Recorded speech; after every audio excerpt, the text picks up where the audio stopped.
I do not pray for the world, but for those you gave me, for they belong to you.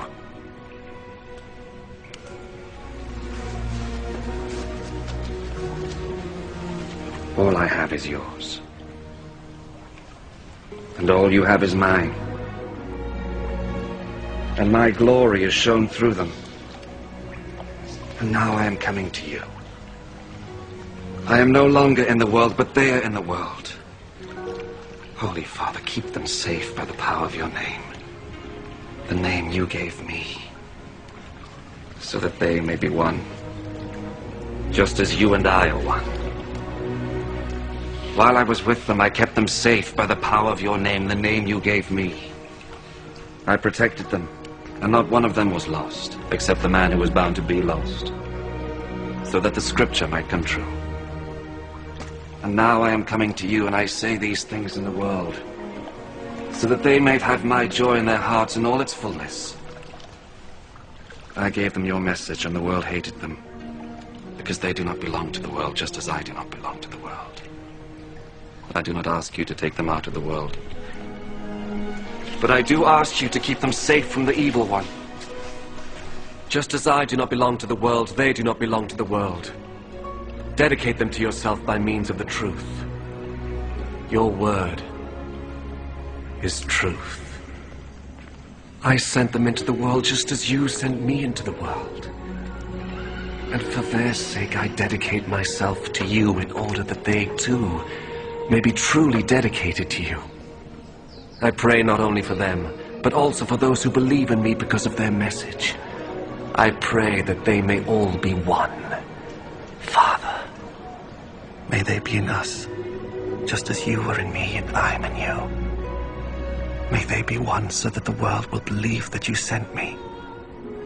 I gave them the same glory you gave me, so that they may be one just as you and I are one. I and them and you and me, so that they may be completely one, in order that the world may know that you sent me, and that you love them as you love me. Father, you have given them to me, and I want them to be with me where I am, so that they may see my glory, the glory you gave me. For you loved me before the world was made. Righteous Father, the world does not know you, but I know you. And these know that you sent me. I made you known to them, and I will continue to do so, in order that the love you have for me may be in them, and so that I also may be in them. After Jesus had said this prayer, he left with his disciples and went across Kidron Brook.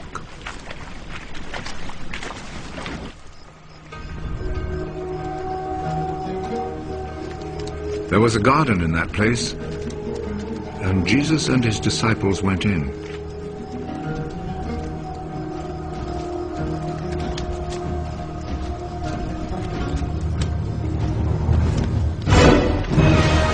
Judas, the traitor, knew where it was, because many times Jesus had met there with his disciples. So Judas went to the garden, taking with him a group of Roman soldiers and some temple guards sent by the chief priests and the Pharisees. They were armed and carried lanterns and torches.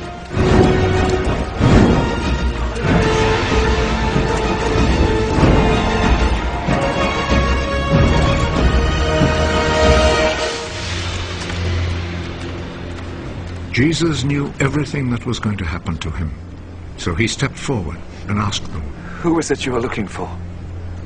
Jesus of Nazareth. Judas the traitor was standing there with them when Jesus said to them, "I am he." They moved back and fell to the ground.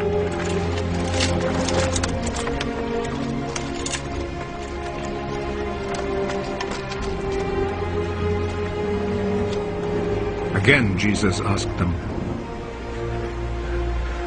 "Who is it you are looking for?" Jesus of Nazareth. I have already told you that I am he. If then you are looking for me, Let these others go. He said this so that what he had said might come true. Father, I have not lost even one of those you gave me. Simon Peter, who had a sword, drew it and struck the high priest's slave, cutting off his right ear. The name of the slave was Malchus. Put your sword back in its place! Do you think that I will not drink the cup of suffering which my father has given me?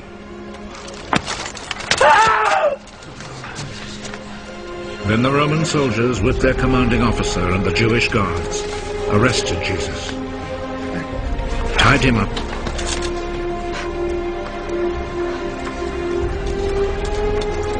and took him first to Annas. He was the father-in-law of Caiaphas, who was high priest that year. It was Caiaphas who had advised the Jewish authorities that it was better that one man should die for all the people.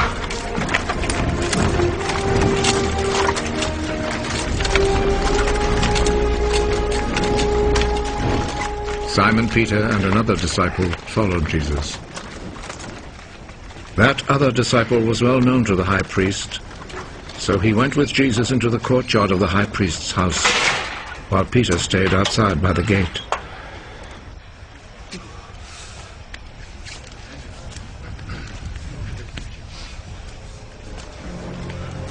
Then the other disciple went back out, spoke to the girl at the gate, and brought Peter inside. Aren't you also one of the disciples of that man? I'm not. It was cold, so the servants and guards had built a charcoal fire and were standing around it warming themselves. So Peter went over and stood with them, warming himself. The high priest questioned Jesus about his disciples and about his teaching. Jesus answered, I have always spoken publicly to everyone. All my teaching was done in the synagogues and in the temple where all the people come together. I have never said anything in secret. Why then do you question me? Question the people who heard me. Ask them what I told them. They know what I said. How dare you talk like that to the high priest?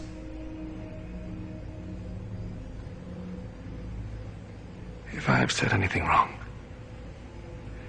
tell everyone here what it was. But if I am right in what I have said, why do you hit me? Then Annas sent him, still tied up, to Caiaphas, the high priest. Peter was still standing there, keeping himself warm. So the others said to him, Aren't you also one of the disciples of that man? No, I am not.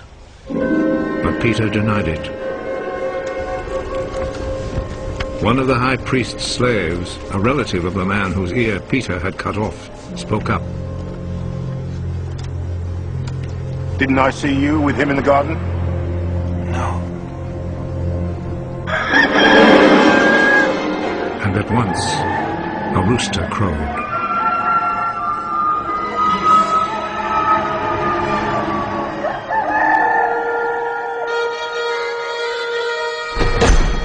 Early in the morning, Jesus was taken from Caiaphas' house to the governor's palace. The Jewish authorities did not go inside the palace, for they wanted to keep themselves ritually clean in order to be able to eat the Passover meal. So Pilate went outside to them and asked, What do you accuse this man of? We would not have brought him to you if he had not committed a crime. Then you yourselves take him and try him according to your own law. We are not allowed to put anyone to death. This happened in order to make come true what Jesus had said when he indicated the kind of death he would die.